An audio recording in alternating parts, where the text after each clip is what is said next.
Écoutez, c'était hier après-midi à Highland Park, tout près de Chicago, aux États-Unis. La foule défile dans la rue à l'occasion de la fête de l'indépendance et soudain tout bascule.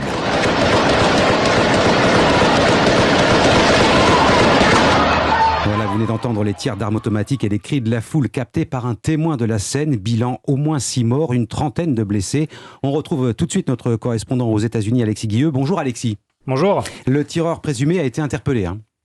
Oui, la fin d'une chasse à l'homme de 8 heures qui s'est terminée à une dizaine de kilomètres du lieu de la fusillade. Robert Crimo, le jeune homme de 22 ans, a été interpellé au volant de sa voiture après une brève course-poursuite avec la police. Dans la matinée, il avait réussi à prendre la fuite après avoir tiré sur les spectateurs de la parade de Highland Park depuis le toit d'un magasin, abandonnant sur place une arme et laissant derrière lui une scène de chaos. Le public a fui en abandonnant chaises, poussettes et couvertures. Toute la journée, la police a appelé la population de cette banlieue aisée de Chicago à faire preuve d'une extrême prudence, le temps de fouiller tous les bâtiments de la zone. Les forces de l'ordre ont demandé aux habitants de rester cloîtrés à l'intérieur de leur domicile ou des magasins dans lesquels ils avaient trouvé refuge, car les intentions du tireur restaient inconnues.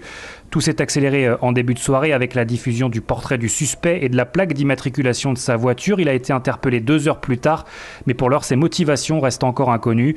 Une fête nationale endeuillée, mais un drame tristement quotidien aux États-Unis. Il s'agit de la 309e fusillade de masse depuis le début de l'année dans le pays. Alexis Guilleux, plus de 300 fusillades depuis le début de l'année. Les armes à feu ont déjà fait plus de 22 000 morts aux États-Unis selon le site Gun Violence Archive, statistique qui inclut les homicides et les suicides.